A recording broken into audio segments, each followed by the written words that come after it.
நாளும் உனை மறவாத இனிதான வரம் வேண்டும். உறவாலும் உடல் உயிராலும் பிரியாத வரம் வேண்டும்.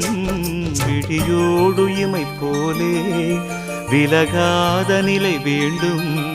இணையான இளமானே துணையான இளமானே, இணையான இளமானே துணையான இளமானே.